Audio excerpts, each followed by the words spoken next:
It's my honor to welcome all of you here to the first San Francisco mayoral debate at Google. I'm Veronica Bell, and I'm the Manager of Community and Government Affairs. I'd like to start out by thanking the candidates for being here today and taking time out of their busy schedules. We're in what's known as the red zone of the campaign period. So it's wonderful that these candidates were here able to join us to answer our questions. Now I'd like to introduce you to the mayoral candidates. First, we have San Francisco Board of Supervisors President David Chu, San Francisco Public Defender Jeff Adachi, San Francisco Supervisor John Avalos, who is also not here,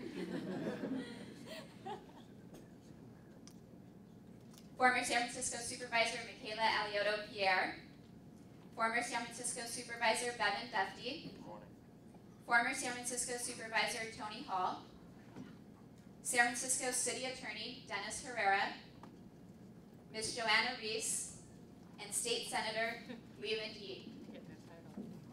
So without any further ado, let's get to some questions. This first question is for Mr. Chu and Mr. Adachi. What is your position on corporate shuttles, and how will you support or hinder private corporate shuttles as a transportation choice for residents? Let's go with Mr. Chu first, as he's intimately involved with this. Yes. First of all, I want to thank you, Veronica, and all of you for allowing us to be here today. I have been working on this issue. Obviously, in recent years, we have had hundreds of companies that have left San Francisco, that have moved down to Silicon Valley, that employ thousands of professionals here in the city. And we have to figure out a way to accommodate and get folks from our neighborhoods to work, which is why I've been working with my colleagues to figure out how we can work with the Googles of the world and other companies to make sure that we are transporting folks as efficiently as possible and making sure that we're doing this with deference, and also ensuring that our muni rights and other traffic patterns are not being impacted greatly. From my perspective, I think we have to do actually a better job of doing this, because we are creating some congestion in some of our streets, and this is part of a process that the City and County of San Francisco is currently engaged with Veronica and others. I also think that we have to do a better job of improving linkages between the various neighborhoods where all of you live and Caltrain and BART and other transit places around the city, to make sure that we can get folks to work. Just a couple of hours ago, I was with some of your colleagues who are part of San Francisco to Google, SF2G. I took a little bike ride with them, and they showed me exactly the transit issues and the biking path problems that we have, or at least some of your colleagues have, in biking down to places in Silicon Valley. We have to do better with every single mode of transit that we have. Thank you, Mr. Chu. And same question to Mr. Adachi. Thank you. Good morning. It's really great to be here. And absolutely, I support corporate shuttles. I wish everybody could take a corporate shuttle to work. I mean, you know, the convenience and the productivity that you're able to, you know, work on the way, prepare for your day, all those things are critical. But I do want to make sure that we have an A1 transit system. And I know that those of you that have had to rely on Muni often are disappointed by its lack of accountability and reliability. And particularly if you live in the city, you want to have reliable transit. And that's where I will insist on Muni meeting its 85% goal of being on time. We have to make sure that adequate resources are put towards Muni. Currently, there are resources that are being taken away from Muni and used for non-transportation related services. Also, the Central Subway project, I think, is not a good idea given all of the problems that have been pointed out with the design, the cost overruns, and the ridership. So we really need to look at a comprehensive transit plan for San Francisco. We actually have one, and it hasn't been implemented yet. And I think ultimately, you know, that is something that is going to complement the use of the corporate shuttle. The next question is for Mr. Yee and Mr. Herrera. The taxi cab situation in San Francisco is very disappointing. Poor coverage, it's expensive relative to other major cities. What plans do you have to improve taxi cab access to residents? And we'll start with Mr. Yee.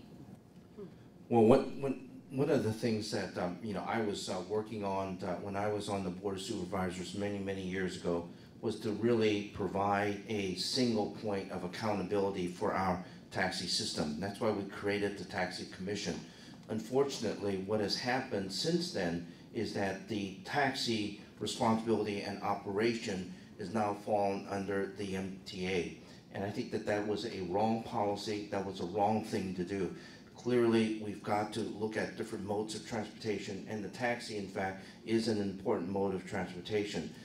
There's been legislation that I've authored to ensure the robustness of the taxi system, to ensure that all the taxis within the city and county of San Francisco are registered, that they have the appropriate training, and that they have the appropriate insurance. So I'm very, very committed to a vibrant taxi system. It ought to return back to an independent commission that focused specifically on how do we improve the safety and the quality and frequency and availability of taxis throughout the city and county of San Francisco. And Mr. Herrera, I just want to jump in and just ask, how would you manage an independent commission any differently than the MTA has managed taxis so that we don't run into the same issues that we have now? Mr. Yu, that's for you, 30-second response. Well, one thing I'm going to do is to make sure that we depoliticize our transportation within this city and county of San Francisco. The MTA is run now by a chief executive that really doesn't have much transit experience. You have individuals who are appointed to the MTA that has not a clue as to how buses are run, the connectivity between different areas of the city, the intermodal nature of our system. And so you have inexperience, or the lack of experience, individual running our MTA, and that's the central problem with a lot of things that's going on. So you need to get experts into it. You need to have individuals that are depoliticized in those That's appointments. fine. Thank you very much. And Mr. Herrera, same question. Well, I would agree with Leland that we should go back to having a taxi commission for oversight, because it is a poor stepchild being the MTA, and you don't have as much focus placed on the taxi industry and the accountability of the public. There's a real simple way to get better taxi service. Increase the number of taxis. We only have 1,500 taxis on the street here in the city and county of San Francisco. And I'm not even going to tell you to look at Washington, to New York. Look at Washington, D.C. 150,000 less in population, about 6,000 cabs. We have 1,500 cabs in this city, and our population has gone up by 50,000 over the course of the last decade alone. Many of the individuals living in dense areas where we talk about being transit first. I can tell you right now, the old adage, if you build it, they will come, right? If there are more cabs on the street, more people are going to use them. It's just supply and demand. People will use it. You go to some neighborhoods in this city right now, and you cannot get a cab because we're not servicing neighborhoods. We're servicing the airport with that. In addition, we have to move to central dispatch for all the cabs. And third, you have to make sure that the workforce that is in the taxis are trained like they are in London, to make sure that everybody has to get training so they know where they're going, they know how to treat customers from a courtesy perspective, and we have as professional a taxi cab operation as possible, both in terms of service, availability, and accountability. Pretty simple to me. Thank you, Mr. Herrera. So our next question is for Mr. Duffy and Ms. Reese. What is your plan to address the high levels of homelessness in San Francisco? And we'll start with Mr. Duffy. Good morning. It's great to be here. I ran neighborhood services for 5.5 years under Mayor Brown and was a supervisor for 8 years representing District 8. The first thing I would do is to do something Seattle does, which is implement wet housing. What Seattle recognized was that they had the highest users of multiple systems, people who are chronic public inebriates. And in San Francisco, we spend $13.5 million on the top 225 street drunks that are moving from shelter to emergency room to sobering centers to jail. And it's just not working. And so we're spending $60,000. And when you run the complaint department like I did, you're an outcome person. And so I believe that what Seattle's done is great. They created 75 units of housing for the highest users of multiple systems. And in the very first year, they saved $4 million.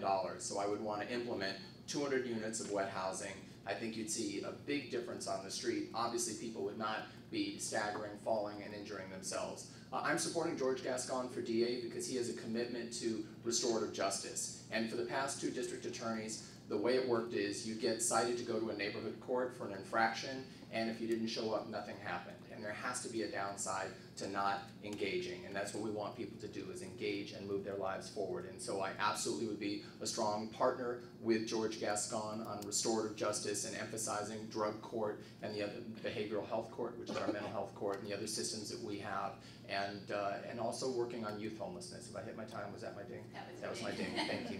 Thank you, Mr. Deputy. And Ms. Reese, same question. I looked at homeless reform programs across the country, and the one that I found that was the most effective is in Denver. When John Hickenlooper came in as mayor, he said, what are we spending on homelessness, and are we getting people to self-sustainability or on the right path of long-term care? He figured out they were spending about $40,000 per person per year and having a very low effectiveness rate. He created one umbrella organization called The Road Home. All homeless service providers participate in this organization. He even put former homeless people on the board to provide the perspective of what it was like to be in the system. Now everyone is assessed. Is this someone just down on their luck who needs job retraining and other services, or is it a drug or alcohol problem or mental illness? Every person is put on a pathway with full accountability and transparency. Now they're spending less than half of what they were spending before and having a very high success rate of getting people back to self-sustainability. I would take Project Homeless Connect, which is a program we already run here in San Francisco that a lot of the homeless population access to get a single day of services. I'd make it a permanent facility. I'd make that the umbrella organization that all our homeless service providers participate in, and then have that be where people are assessed. And if a homeless service provider is being effective in serving the population, we'll continue to fund them. And if they're not being effective, then we have to find others that are more effective and discontinue funding, but do this with full accountability and transparency. Great, thank you. We're now going to go to the next question for Mr. Avalos and Ms. Alioto-Pierre. The future of the payroll tax has been a big issue. Should we have more exceptions for Twitter-like situations, reduce the payroll tax, or increase it? And we'll start with Mr. Avalos. Thank you for having me here, and thank you for all hearing from the candidates. I'm sorry I'm late. Muni. I love Muni. I have actually been working for years on trying to find new revenue for San Francisco, and also looking at replacing our business tax. And worked with, as a legislator there before I was on the Board of Supervisors, helped to craft a piece of legislation that would replace the payroll tax with a gross receipts tax. I'm still looking at that. Back in 2006, when that legislation was introduced, it didn't get moved. And I want to move something forward. The payroll tax is a job inhibitor because it taxes the number of employees and how much they make. So I want to go to a different model. When it came to, I was opposed to the tax break for Twitter because I saw it as an exception to our current business tax. It's an exception that a lot of small businesses in San Francisco aren't benefiting from. And I didn't think it was fair for those small businesses that don't have the option of moving if they're providing groceries or clothes or whatever, or stable goods to people here in San Francisco. So to me, it wasn't quite fair, so I didn't support it. I would look forward to doing a gross receipts tax or a commercial occupancy tax that's different from a payroll tax that could actually bring in new revenue to San Francisco and help to shore up our infrastructure needs here in the city. Thank you. Great, thank you. And Ms. Alioto-Pierre, same question. Thank you, Veronica. Thank you for having us here this morning. It is nice to be in Google. When I got onto the Board of Supervisors, I spent 6.5 years on the board back in 2003, I think, right? Yep.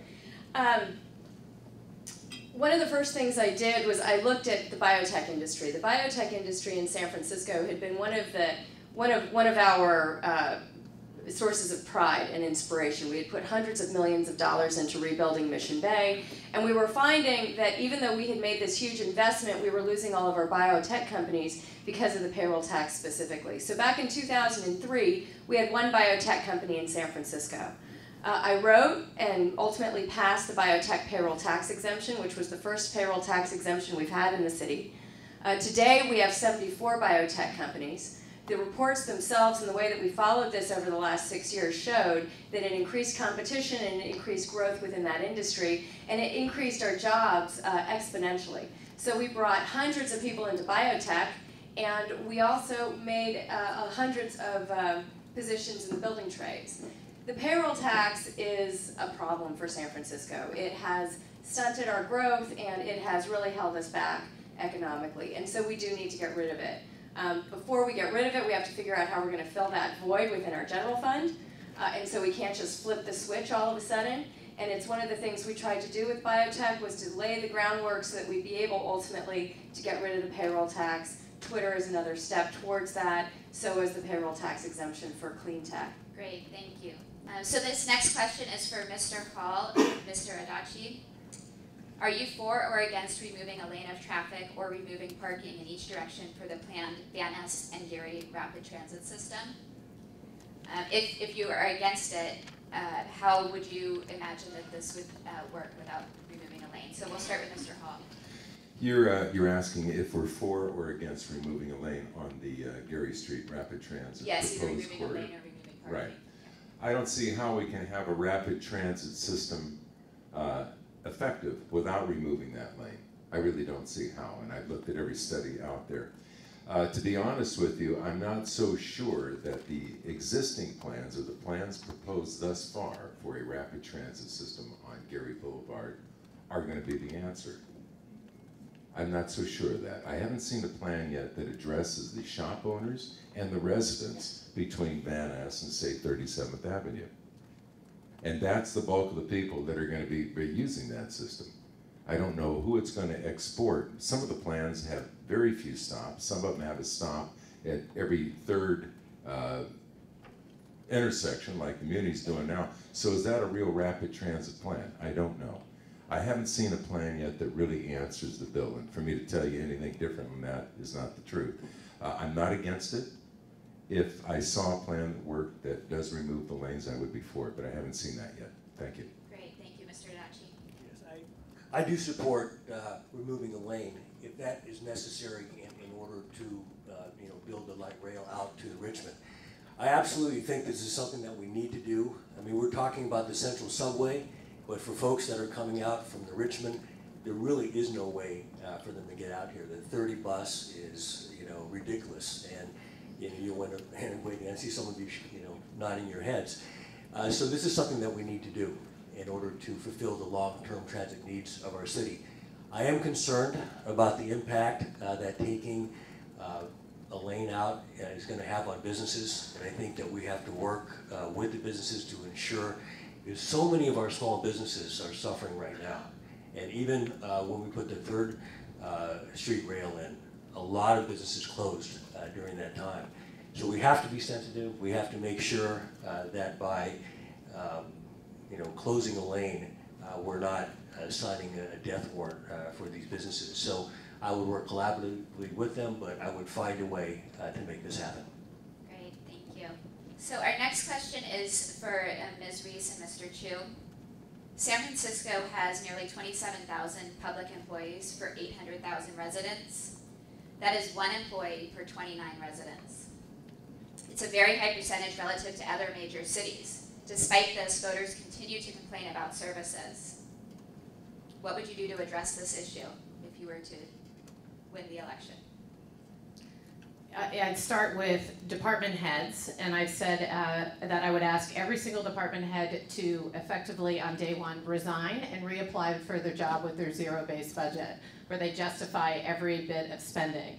I'd also set up a performance review and compensation structure that rewards department heads for the things that you do, which is continually innovate and figure out how to improve service and spend less money, which is not the structure that's in place today. We also have to figure out ways to streamline so many of the processes in City Hall that are manual. If anyone has tried to apply for a license or a permit or done a renovation, it is a manual process, and there's so much that can be done to move all of that online and allow people to do that without having to physically go to City Hall. I believe we have 6 IT departments within City Hall, which is another way that we can completely streamline services. And correct me if I'm wrong, but I believe City Hall still uses Lotus Notes as their email program. I don't know who does tech support for Lotus Notes, but I guess they're very, very expensive because they're very rare. So I think that's a tremendous opportunity. We should be using Google. You're right here. And we should be using your platform. And we also need to do what we do great in the Bay Area, which is be entrepreneurial. What do entrepreneurs do? They figure out how to do more than anyone thinks is possible with less than anyone thinks is possible. We need to embrace our entrepreneurial spirit and bring it into City Hall. Great, and just one comment on that. I would be interested in hearing how the unions would respond to the idea of everybody reapplying for their job. If you, 30-second response. Yeah, this is department heads, so I'm not talking about union employees. And I think when I talk to people within City Hall or at the lower levels, they feel a little bit complacent right now and don't feel inspired by their leadership. So I believe if we can get the right people in the right positions, I think there's a lot of great people in City Hall. Let's make sure we have the right people leading each department effectively, and then put it in the right performance measures where they're inspiring all the great people that work there to improve service and spend less money. Great, thank you. And Mr. Chu, the question about public employees. For 9 years before I ran for the Board of Supervisors, I started and served as a Chief Operating Officer of a technology company that was started here in the city. I'm actually the one elected official that came out of these innovative sectors. And the one thing I can tell you, it has been remarkably frustrating as the head of the legislative branch to try to manage sideways. We wonder why we don't create more jobs in San Francisco. There are 15 city departments that regulate the private sector. For those of you who care about safety on our streets, 12 different agencies compete to help set or don't do a very good job of making sure that our pedestrian streets are actually some of the most dangerous in the state. And let's talk about IT. On my very first day, and this is something that I've been talking about on the campaign trail, I turned on the computer, Lotus Notes. There are 7 different email systems used by the city and county of San Francisco. For 3 years, I've been trying to consolidate that to one, but I've been fought by the bureaucrats because I don't run the bureaucracy. We have 36 data centers in San Francisco when we ought to have 2, one main one and one redundant backup. It has been remarkably frustrating dealing with this, particularly given our budget shortfalls. Over the past 3 years, I have been at the center of budget negotiations to eliminate and balance $1.4 billion of budget deficits that we've had over the last 3 years. We've actually shed 2,000 positions. We've got to do better with what we've got. And I don't think we're doing that at all. And so as your next mayor, I would make sure that we are working to streamline, working to make sure folks are being held accountable, and actually setting metrics and goals and accountability for our workforce. And I absolutely would be willing and have already been trying to take on workers who have been really struggling to change our IT system.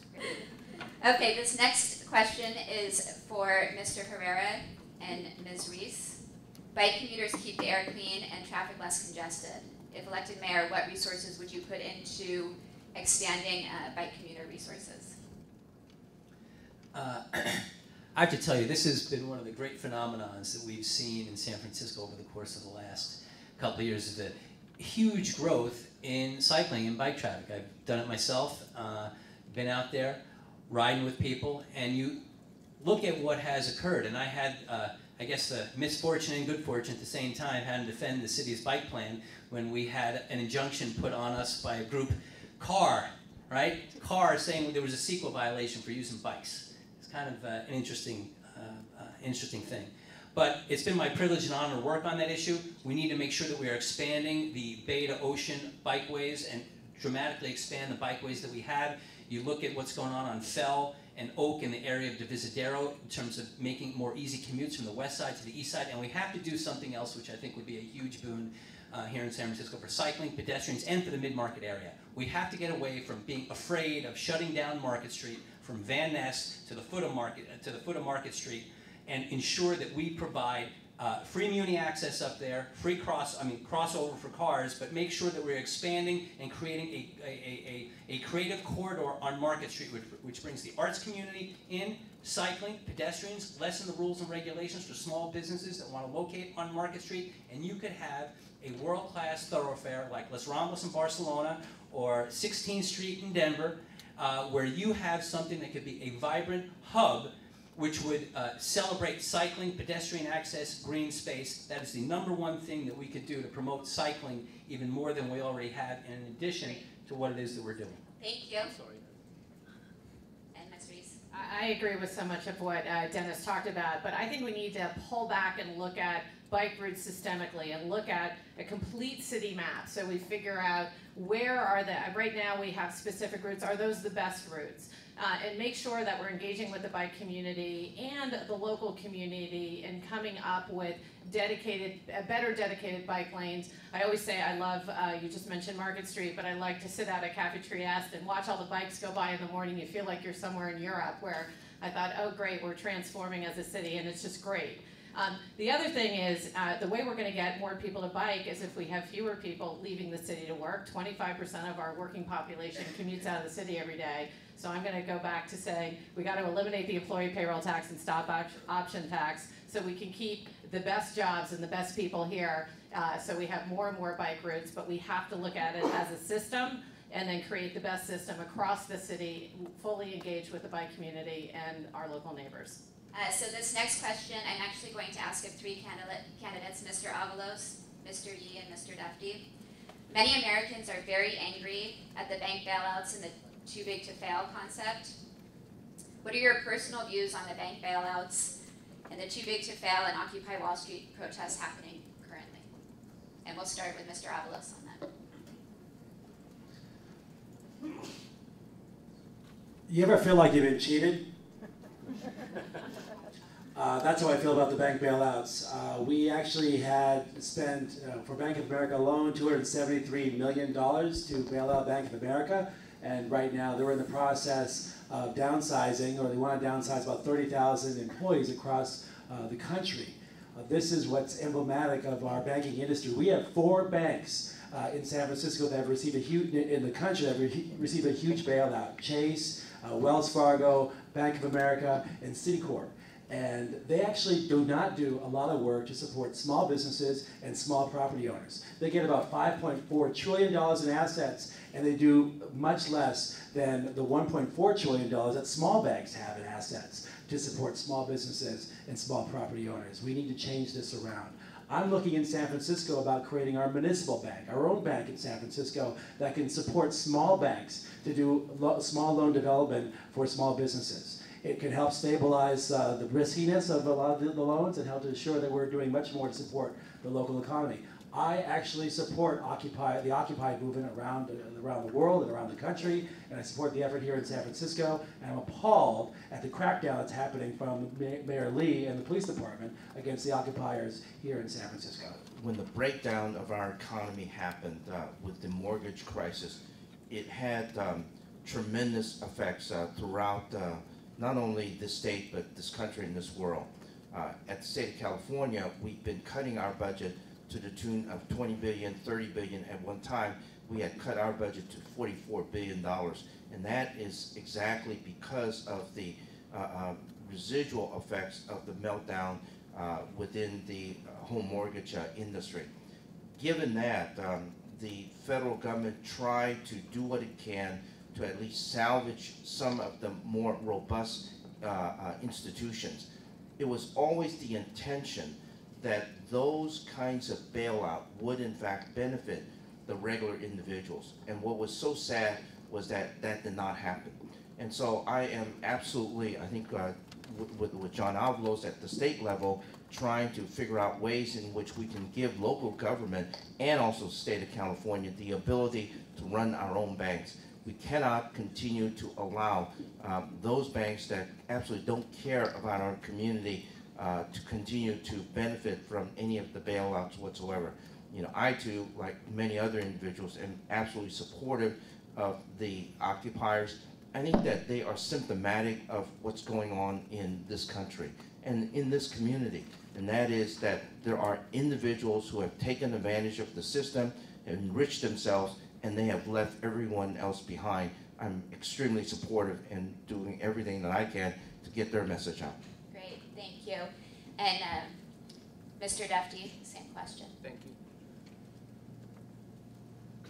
I had an experience my last couple of years as a supervisor when the construction basically stopped, and I had facilitated an upper market planning process because with Market Octavia plan, we had about a dozen gas stations, parking lots all turn. We had hundreds of people come out to plan what this housing should look like, how the retail should be, and then there was basically no credit available. And I went and met with 3 different banks with established developers who'd worked, and it's tough to develop in this town. And it made me incredibly angry that these financial institutions that would take government money had very little interest in building and something that we needed very much in San Francisco because of the unemployment among the construction trades. I've been talking to our city treasurer. We have an elected city treasurer, Jose Cisneros, and the other element of this equation is also our city controller who oversees how we manage our debt financing. And I do believe it's important that we start to see dialogue and discussion with Occupy San Francisco, because I think it's important that people in government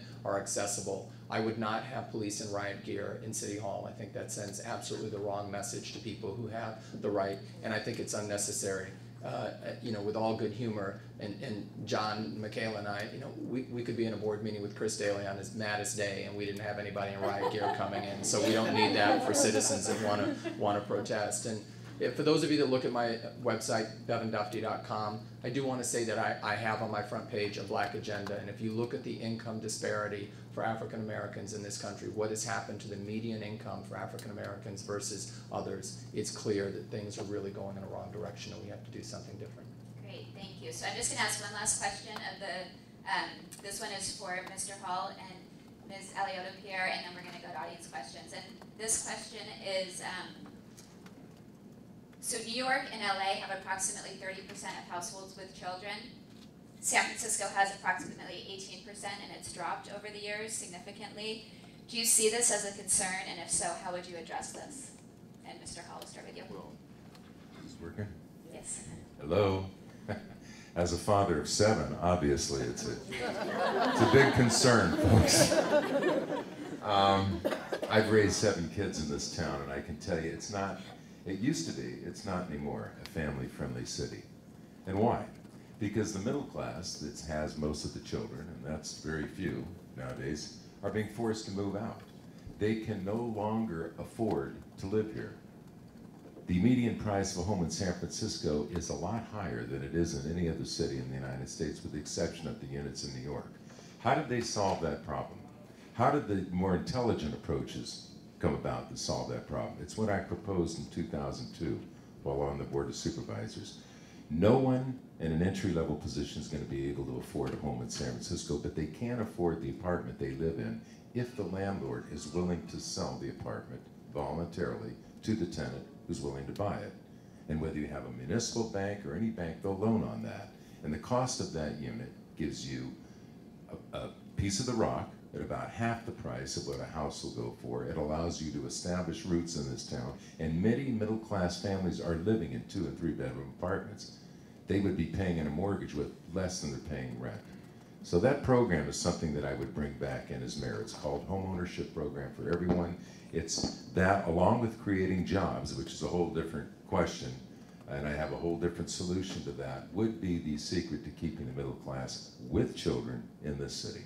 Great, thank you. And Ms. Alioto-Pierre, and we have a microphone here for audience questions, just that's where we'll be asking them from. Same question. Thank you. I was born and raised in San Francisco, and I say that because when I was a little kid running around the streets of San Francisco, we had a lot more families in town, and people stayed. And now, as a young mom, I have a 10-year-old, an 8-year-old, and a 5-year-old, you realize that your friends are getting up and they're leaving because the cost of San Francisco is so great, because they don't get the public schools that they want. You apply for 7 public schools, and when you don't get one of those 7 choices, it can be a little disillusioning. And the job market is tough. My sister-in-law is the head of sales over at Yelp, and last year, Yelp got up and picked their sales team up, as I'm sure a lot of you know, I guess it was last year, and they moved about 300 people to Phoenix. Well, those are really good entry-level positions for us. Those are people in their 20s and 30s, and when we look at our job market in San Francisco, we have to be cultivating that particular age group, because those are the people who are going to have kids, they're the people who are going to put down roots and hopefully buy property. At the same time, we have to focus on our neighborhood schools and the fact that people are getting up and they're leaving because their school system doesn't accommodate them. You have a 45-minute commute across town sometimes on a minibus, and those are the types of things that we need to change and shift so that people can walk their kids to school if that's the choice that they want, so that parents have more control over their assignment, and so that all their children will end up in the same schools. And right now, you can have 3 kids in 3 different public schools. Great, thank you. So we're going to go to audience questions. I don't know if I made this clear, but if you want to ask a question, you can line up. It's a little bit hard to get over here, so if we need to grab another microphone for this side, we have one right there, so I'll have somebody come around. Gretchen. Hi, I wanted to follow up on that last question.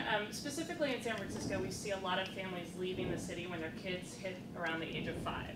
That's when they have to deal with the whole getting into kindergarten. I think both the public and the private process in San Francisco is very stressful for parents. So I know that there was a recent change in terms of taking neighborhood into the allocation system. Can you address more specifically how, if that will solve the problem, or if there's other things you're going to do to improve just parents' access to a good public education while at the same time maintaining diversity and other components that are important to our schools here? Great, and you can address it to 2 candidates, or I can choose 2 from my random list. Your choice, Veronica. Okay. I'm actually raising 2 kids in public school. My son is 6, my daughter is 9 years old. My wife is a teacher in public schools. They all go to the same school, San Francisco Community School, which is in the Excelsior. It's in my neighborhood, but it wasn't the school we started at. My daughter started at Marshall Elementary School. It was the second choice we had when we looked at our choices. She got to school. It's a small school. We chose it because it's a smaller school. But my daughter has some special ed needs. So she didn't last there at Marshall Elementary School, and we had to find a way to navigate to a school that would work for her. It took us 4 schools to get to where we landed right now. And so I know firsthand what a lot of families are facing in the school district. And it's what I hear most of all when I talk to people who have kids in San Francisco.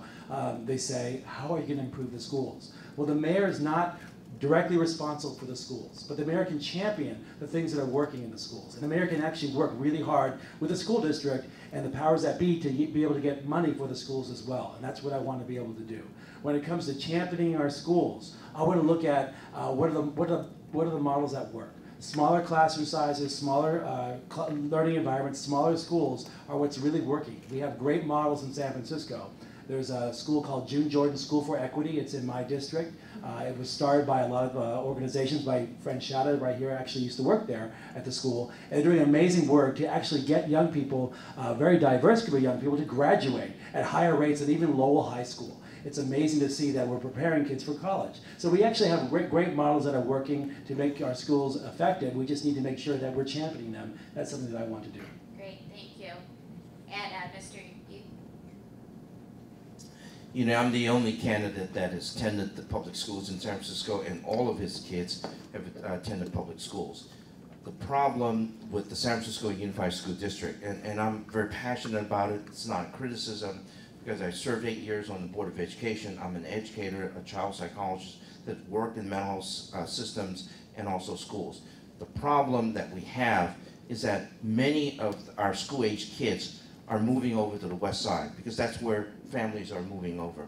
And that's where you find a lot of youngsters and parents who basically says, I want to go to my neighborhood school, but because there is this interest on the part of the school board and superintendent to have the diversity, that's where you've got a problem.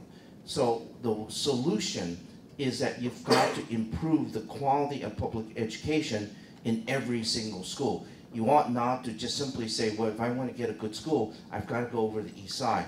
And or the west side. The east side has its problem, but the only way in which we're going to fix the school system is that we've got to roll up our sleeves and improve the quality of public education even on the east side. If you have that, then there's not then the pressure of then getting kids from the east side over to the west side. And I think that is the challenge. Until we solve that problem, no matter how you reconfigure things, it's just not going to still solve the problem. I think the last thing is that we've got to induce a lot more technology in the student assignment. It takes you 6 months to figure out when you apply what school you're assigned. That's just absolutely unacceptable. Okay, thank you.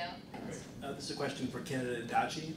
Candidate Dace, you had two very polarizing ballot measures, Proposition B last year and Proposition D this year, both of which have attempted to circumvent collective bargaining agreements and take retirement benefits to the ballot box. So I'm wondering how, if elected, how you'll work with public sector employees and how you'll preserve collective bargaining rights, which people have fought for in the city.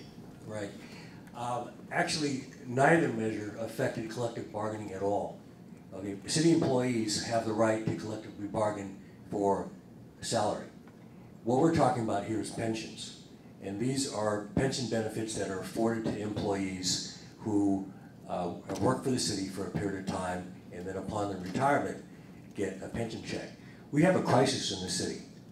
4 years ago, our pension cost to taxpayers was $175 million. Today, it's $457 million.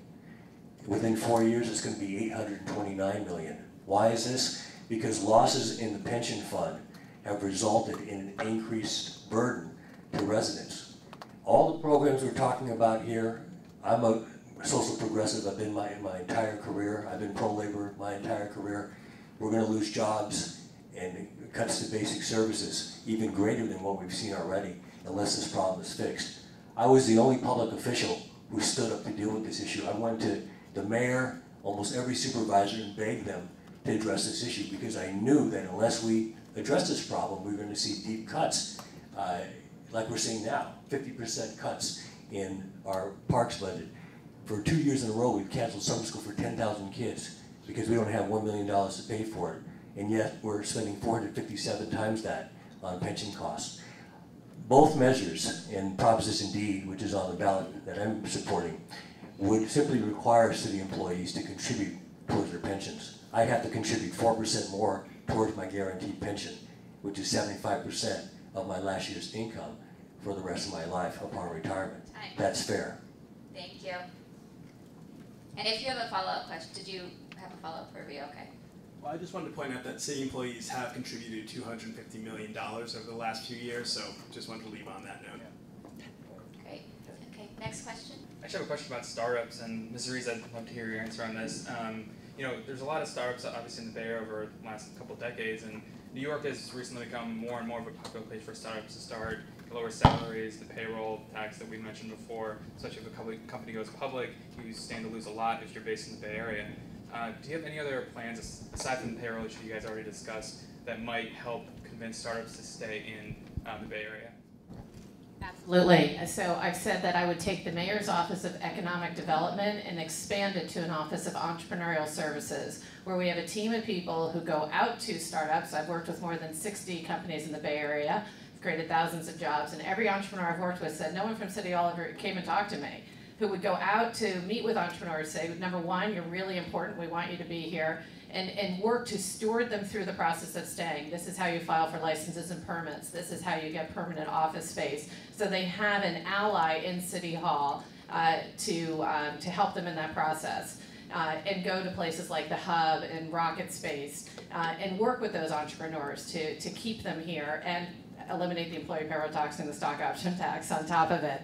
I also think we have a tremendous opportunity to attract foreign entrepreneurs here. I work through an organization called Endeavor where we support high-impact entrepreneurs in the developing world. I had 200 of them here at the end of June. They all want to have a location in the US. They're being marketed to by Austin, Texas and Arlington, Virginia, not San Francisco, California. They view us as the innovation capital of the world, but no one from City Hall is doing anything to reach out in that capacity. They want to locate here and then they want to hire local talent here because they need the knowledge of the United States and San Francisco here, but they're coming in with their ideas from abroad. So I think in doing both, but we need an Office of Entrepreneurial Services, and that's the way that I think we're going to best address this.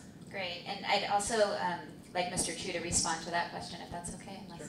I think I would disagree that no one at City Hall has actually been working on this. This is something that I've been focused on for 3 years as the president of the board. In the last 2 years, we've lost 30,000 jobs. Hundreds of companies have actually moved down to Silicon Valley. We are slowly becoming a set of veteran communities for Silicon Valley. And this is why I was proud to champion legislation to keep Twitter here. And it wasn't a tax break for Twitter per se. It was a tax incentive for any company that wants to move to the mid-market Tenderloin area to set up shop. And it is going to create hundreds and hundreds of jobs. I was also proud to help negotiate to keep startup companies that, until we passed this legislation, were the only companies in the country that saw their stock options taxed. I worked with folks from Zynga, from Yelp. Probably many of you are friends with folks that work at companies that actually will be able to stay here because of the legislation that we passed. But I think we have to do so much more, which is why I've been championing wholesale business tax reform. We have to make sure we're not the only city in the state of California that actually penalizes the creation of jobs. I'm also someone who's trying to bring the best of IT practices to San Francisco to make sure, for example, that we have transparency in our budget, that anyone can search databases to see who's lobbying city government.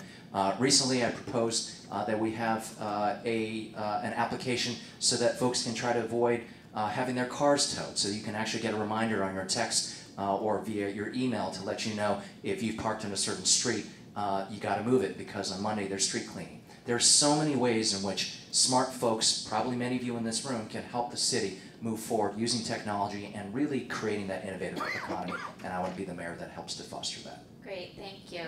We have some very large transportation initiatives underway, the Central Subway, the new Transbay Terminal, and when I try to take a J, I have no idea if it's going to come in 5 minutes or 30 minutes.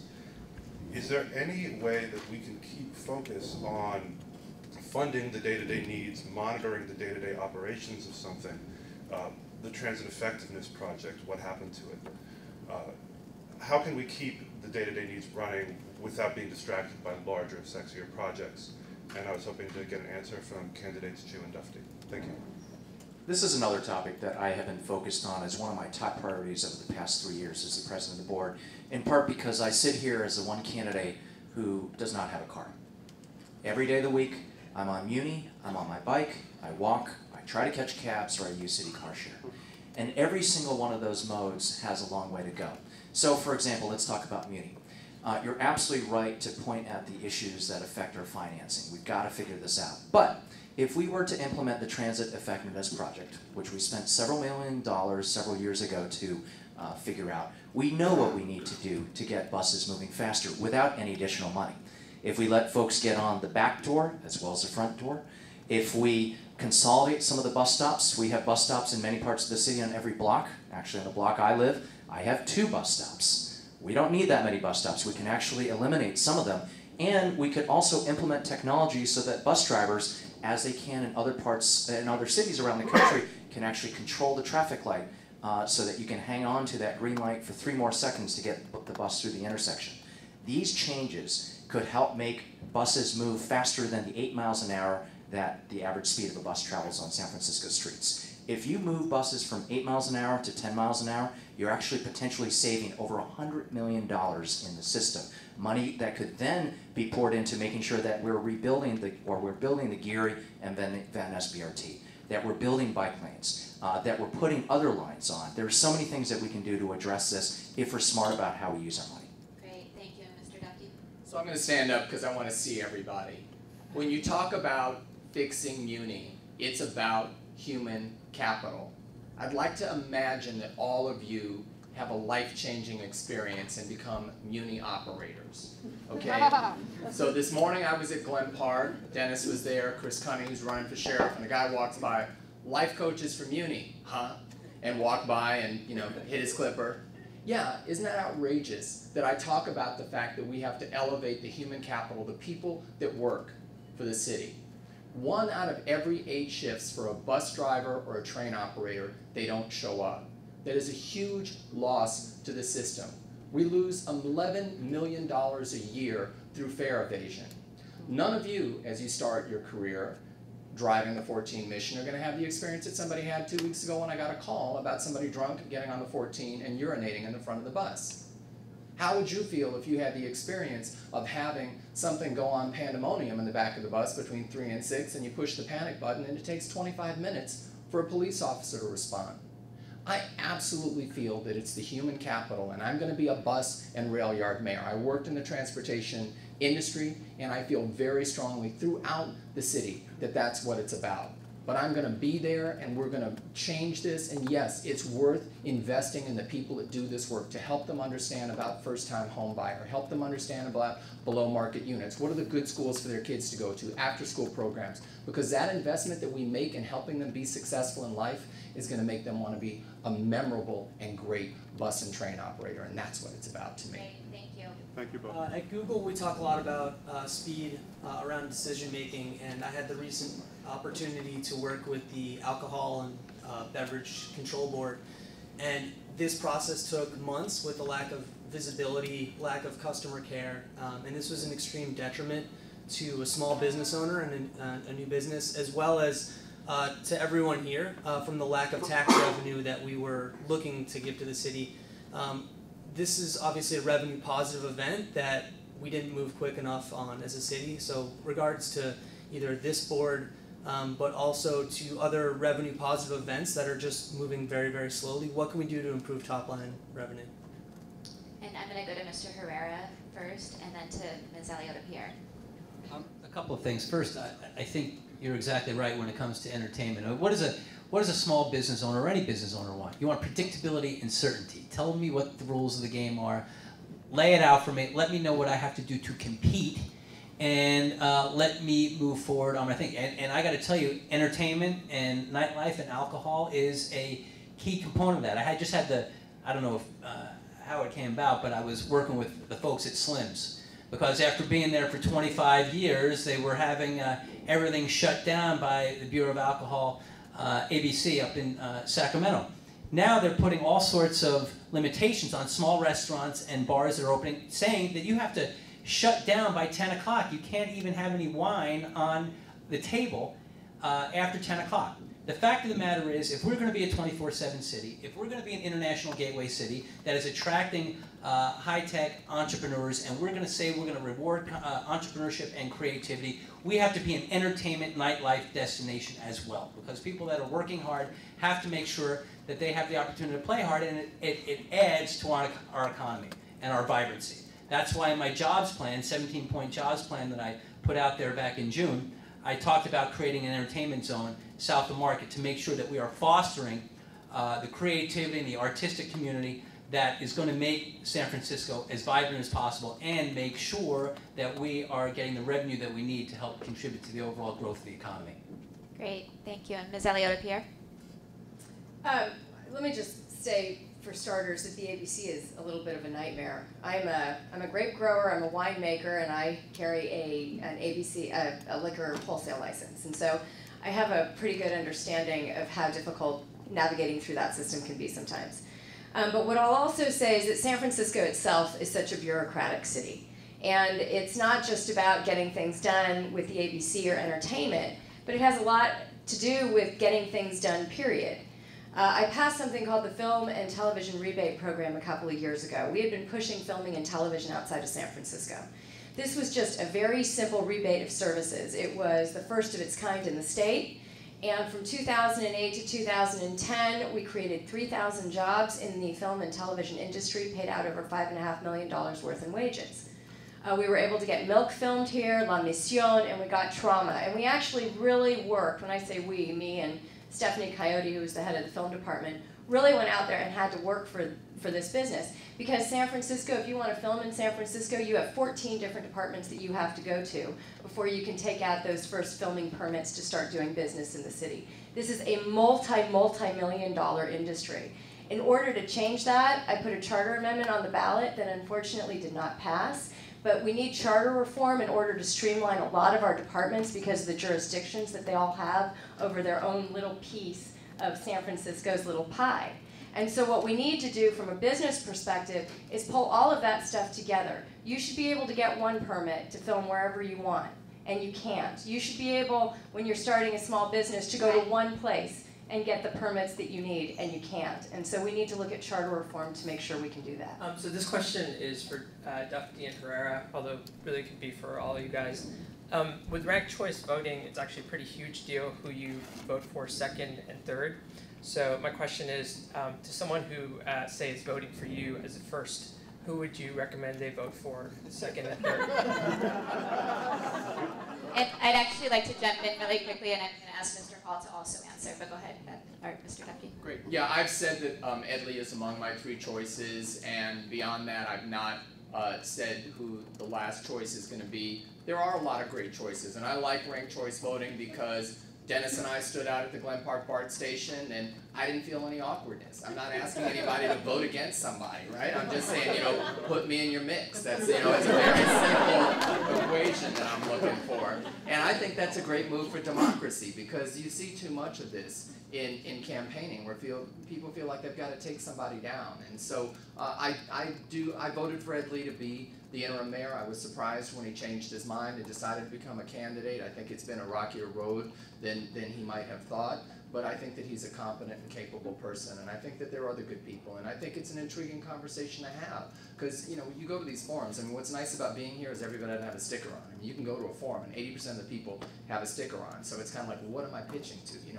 So what am I pitching to? 2s and 3s, right?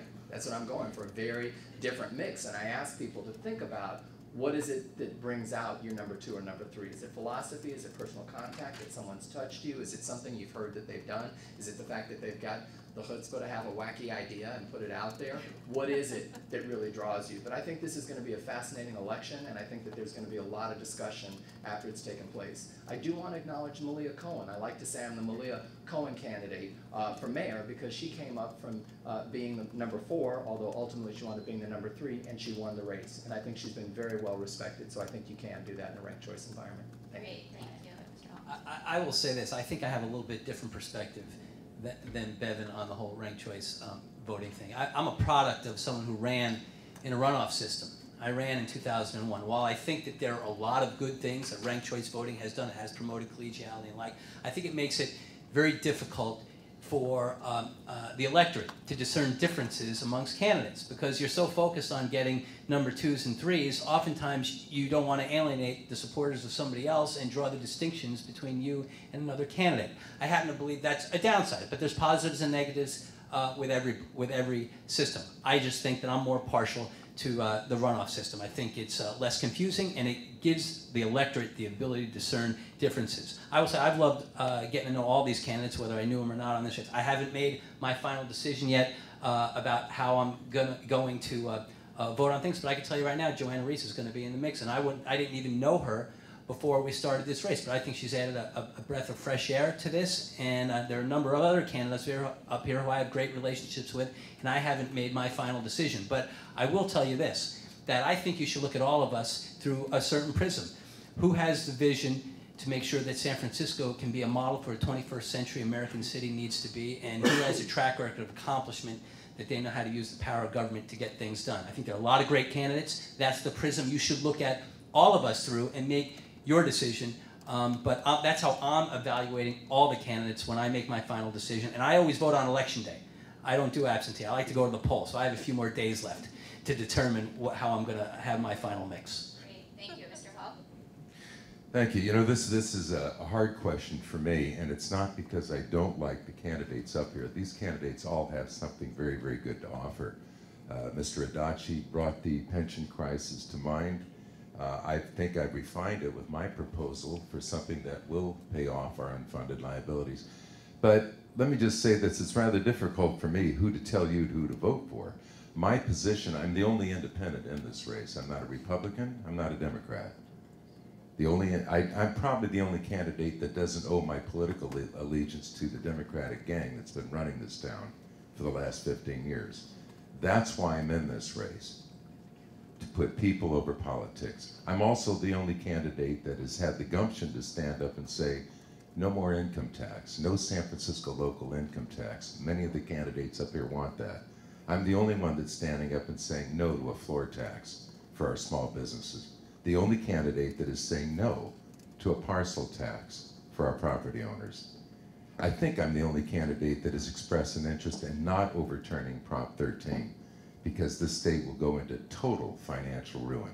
So who is your second and third choice? My second and third, I'm not going to, as I said at the beginning, I'm not going to tell them who to vote for because of my political beliefs. You have to make up your decision, what you want for the future, and if any of these other candidates answer that for you. Great, thank you. So we're going to take these two questions. I'm going to limit the responses to 60 seconds so we have a little bit more time. So go ahead. What's your stance on medical marijuana dispensaries in San Francisco? And for that question, I'm going to go to Mr. Adachi and Mr. Yi. Yes, I absolutely support medical marijuana dispensaries in our city. I mean, this is medicine for people, and it's supported by California law as well as city law. I was extremely disappointed by the statement that Attorney General Eric Holder recently made, saying that he's going to be cracking down on dispensaries. I say that's completely the wrong thing at the wrong time, and I think they need to relook at that. You know, we have to make sure that the dispensaries that we have are being administered and operated in a way that's safe, in a way that's not going to interfere with our schools, with public safety. But at the same time, we have to acknowledge that medical marijuana is a right under law, and it should be respected. So, as mayor, I would protect the dispensaries, but I would ensure that they operated in a way that was consistent with public safety. Thank you. You know, I too support medical marijuana, mainly because for many individuals it is really their medicine. There was a recent bill in the California State Legislature that authored by a Democrat, in which the bill basically limits where you can in fact place a dispensary of medicinal marijuana. I voted, one of the few individuals who voted for that particular bill, because I do believe that it is extremely important that we leave the placement of those particular facilities in the hands of local government and communities. And fortunately, the bill passed both houses, but the governor vetoed that bill, and I supported that particular veto. It is extremely important that we recognize that this is medicine, and you've got to then ensure the access of that medicine to individuals who need it. Great, thank you. And last question, 60-second response. Hi, thanks for coming today. You all have a lot of great ideas for how to improve the city, but I think a lot of people in this room and in this city realize there simply isn't enough money to do what needs to get done. I'm really interested to hear what the most painful cut you support and why it will make a difference. Cut in the budget, that is. The most painful cut for me would be to reduce the municipal workforce. It's now at 32,600 when you count part-time workers. We have had a system in the last 12 years that is not a civil service pay for performance, but a spoiled system. And I see a frown on a few faces out there. If you know someone you're politically connected, you get a job with the city. This is no longer that you go down there, you apply, you compete, and you get a job. So I would eliminate those special appointees, those political appointees, and those contractual appointees who have been inflated our payroll in the last 12 years by some 10 to 15%. Most of these people are political hired guns hired to vault someone to the next higher office. They're not going to be out of work. They're not going to be on the unemployment rolls. They're going to the next assignment in the next city. So that would be a very painful thing for me because I don't like to relieve people, but we no longer have the ability to pay for this kind of workforce. We're 4 times higher per capita than almost any city in the country. Our budget is higher than 22 states. It's now 3 times higher than it was 20 years ago, serving the same 800,000 people. There's a way to do it. So I'm also going to hear from Mr. Avalos and Ms. Alioto-Pierre on this, and then I'm just going to change the format a little bit to do 2 quick questions and we'll wrap up. So Mr. Avalos, do you want to take that one? Just based on my experience chairing the budget committee 2 years in a row, the first year I chaired the budget committee was trying to do a lot to restore a lot of services that were cut. Services for children, youth and families, and seniors, and rec services, and lifeguards. And I had to pull money from the police and the fire department. It was very hard to do, and I'm happy to have the support of some of the colleagues here to help make that cut happen. But touching the sacred cows of the police and the fire department meant that they were going to come after me. Right now they have an IE against me because of my work on that. They also came in full force shouting outside the board chambers, trying to prevent that cut from happening. I was having heart palpitations. So we had to take very big stands in order to balance our budgets. A cut that's coming forward that I'm really concerned about is adult day health care. Here in the city, we lost state funding. Are we going to be able to move forward on that with local dollars, or we're going to have to eliminate that. That's before us. All of us who work at City Hall, how we're going to deal with that issue. And there are many more that are like that. Those are the trade-offs we have all the time at City Hall, and it's important that we work on our beliefs and our values. Great, thank you. Ms. Alioto-Pierre? Thank you. Back in the early 90s, I'm going to date myself, but I worked for Vice President Al Gore in his domestic policy office for 3 years in DC. And one of the big initiatives that we worked on at the time was the Reinventing Government initiative. You know, there was a time when he was showing up, smashing toilet seats and ashtrays.